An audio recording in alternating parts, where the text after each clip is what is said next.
Welcome to Infotechie Giant YouTube channel. In last tutorial we have seen about JDK installation in our Windows machine and then Eclipse extraction. After extraction we have done one small printing message based on program in our Eclipse. Then this tutorial onwards we will be going to learn about the Java from the scratch part of it.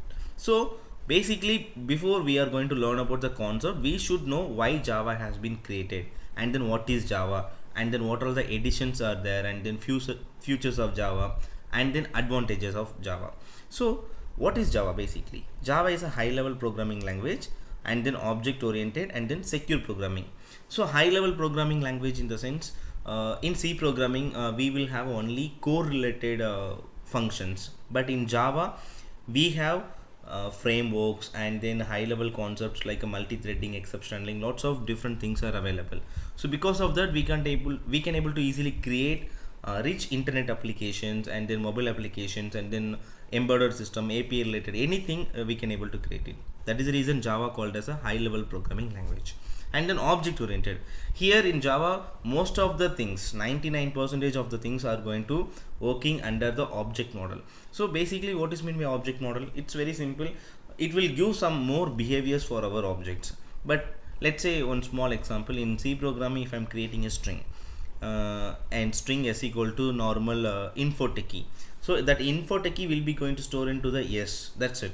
We can't able to do any operation. If you want to do any operation, you want to manually write the logic. Let's say if you want to reverse the string, cut the string and then split the string and then check the first character, last character, whatever it is, you want to write it in logical ways. But if you are doing the same string in our Java, so as I mentioned, why 99% of the Java is object oriented, the remaining 1% Java will accept the primitive data type. So that is the reason Java is not a fully object oriented, but Java is object oriented. So because of this reason, in Java if you are creating a string, you can able to get lots of behavioral.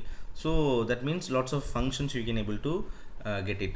Then you can easily create within a 10 line of steps, you can able to create an application using string. But if you are doing in low level programming language, it will take huge lines of coding and then lots of logical thinking you want to write it. Okay, next one is secure programming.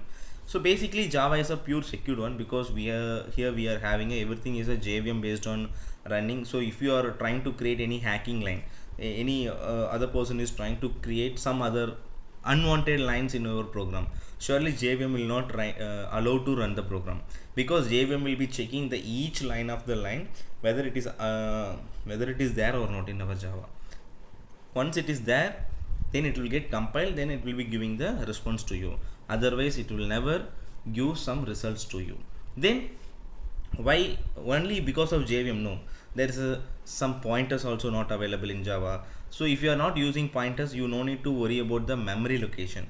Then if you are not thinking about the memory location, then nobody can able to hack it. Because let's say in C++ if I'm writing one program, then we have to properly allocate the memory locations. But in Java you no need to concentrate about the memory location, you want to concentrate only the logical thinking. So unauthorized person will not come to your program and then come to your memory location to change anything. So this is the reason Java is a pure secure based on programming language. And then we should know who has created this Java. So James Gosling from the Sun Microsystem, he has developed this Java for the initially for the telecasting purpose, for the television. But later on in 1995 they just changed the future of the Java into the programming concepts. Then in 2009 that Oracle team has been take care of this entire Java things. Right now also Oracle team only leading this Java. If you want to become any Java certified any trainer role or developer role, if you want to get some certification in Java, you should clear the examination from the Oracle Corporation. So this is simple history of the Java. Then editions. What all the editions are there? There is a 3 different editions is there. One is a standard level edition and then enterprise level and then micro level. So standard level we can able to use it for creating one standalone application. Let's say example only core related concept. Microsoft calculator. If you are doing only arithmetic operations, some other functions, easily we can able to do it. And then enterprise edition application also we can able to create. Enterprise edition is very simple. It's a web kind of web applications where we are running the program on server, some front end, back end, as I mentioned already, the full stack application. So the full stack applications are creating under the enterprise edition. Then micro edition, here we are not going to use a micro edition, but however you like for the smartphone applications and then smartphone OS also we can able to create by the micro edition. Then types of application. So what all the applications can be developed by the Java? So already I mentioned this, it's a standalone application. So first application is something we can able to give one example as Microsoft Word, Microsoft Paint. Okay, Paint tool, let's say Paint tool. In Paint tool you can able to see lots of buttons, lots of menu bars, and then list, and then scroll panel. We can able to create by the graphical user interface components of AWT framework, and then Swing framework, and then JavaFX. So using these three frameworks you can able to create one standalone application also. And then the next one is an enterprise application. Enterprise application is very simple, any accounting related application, and then one kind of banking transaction based on applications also we can able to create it. And then web application is nothing like using JSP servlet, Spring, Hibernate framework, we can able to create web applications also. So best example for web application, any Amazon, www.amazon.com. if you are searching anything in the browser, so there is a login, logout, lots of transactions are there, payment transactions, and then you can able to track the order. So that web application also we can able to create it. Then the last application is a mobile application. I already mentioned this. This is a micro edition part. So using this mobile application we can able to develop that normal any keypad mobile OS also we can able to create, and then small softwares for the smart applications also we can able to create it. So the next one is futures of Java.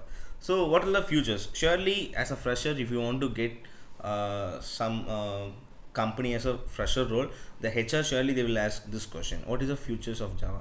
So there is a lots of futures in Java. So the first feature is a simple. Why Java is a simple language? Because Java is not accepting some complexity based on concepts. Let's say in C++, multiple inheritance will be accepted, and then operator overloading. Those two concepts are pure ambiguity based on concepts, but still Java is not accepting these two things. And then not only because of this it's called as a simple, Java syntax is a very clean and then neat. Let's say I have a 10,000 lines of programming in one application. So easily we can able to identify which one is an object, which one is a class, which one is a method. Everything we can able to easily identify that. So that is the reason Java syntax also it's very simple to understand. So this is the reason Java is a pure simple language. And then object oriented. So within a one line we can't able to explain about the object oriented, but Java is object oriented. It will give more data and then behavior for one object. So because of that object behaviorals, we can able to achieve such manipulations in short way. Let's say as I mentioned in string is a class here, and then if we are creating an object for the string, and then you can able to access lots of different methods, replace and then find out and then split. I'm just saying only few examples, but n number of methods are available for each object classes. So that is the reason Java is so object oriented. And then the main important thing as a Java feature, it's a robust. Robust is nothing. Java is the strongest programming language. Why it's called as the strongest? Because Java is having a two different concepts. Let's say garbage collection and then exception handling. So garbage collection here it's very simple. The memory loss will be not going to occur, and then you no need to worry about the pointer things, and then memory location, memory allocation things. And then exception handling is a one level one of the core concept which will be helping to find out the runtime error and then compile time error. Even though it's not only the finding, it will be handling also. So this is the reason Java is a more like a strongest management programming things. So this is the reason Java is a robust. And then secure. So as I mentioned that secure, because of the main reason, lots of reasons are there, but the main reason is here there is no pointer related things you want to write out, because JVM will be taking care of all the garbage collection. So that is the reason Java is a secure programming language. Okay, now let's come to the next point. It's a platform. So every programming language, you should know whether the programming language is a platform independent or dependent. Here Java is a pure independent. So let's say independent is very simple. Without what we can say, visa and then passport, you can able to travel to any other country. Let's say here it is not possible, but in Java it's possible. So I am writing code in India, then I can able to run the programming in Australia, any UK and then US countries also. Let's say if I am writing the programming in one particular OS, so I am writing the program in Windows. So if I want to run the same programming, addition programming, let's say it's a small addition programming, can I able to run that program in another OS like a Linux or Mac? Surely we can able to run it. So write anywhere and then run anywhere. That is a simple slogan for the platform independent. So Java can able to run in any machine. So why? Because let's say small example, integer. So integer is a wrapper class here. So for the integer, the backend conversion of the bytecode, the example, it's a simplest assumption 1011. This is a bytecode for the integer. Now the same integer, if you are writing in the Linux machine or any other operating machine as a Mac or anything, the same integer bytecode is a 1011 only. So that is the reason Java is a pure platform independent. But to convert into the Linux, to convert into the Mac, the JVMs are dependent. So the next video we will be learning about why JVM, why JRE, JDK and all. But as of now, the programming of each bytes code in the Java is a independent. It can be run in any machine. So next one is a portable. So portable is very simple. Easily we can able to carry that particular bytecode into any other platform. Let's say I have some Java file in my Windows, and then I want to convert that Java file into the Linux machine or Mac OS. Surely easily we can able to convert that file into other operating system also. That is the reason Java is a portable language.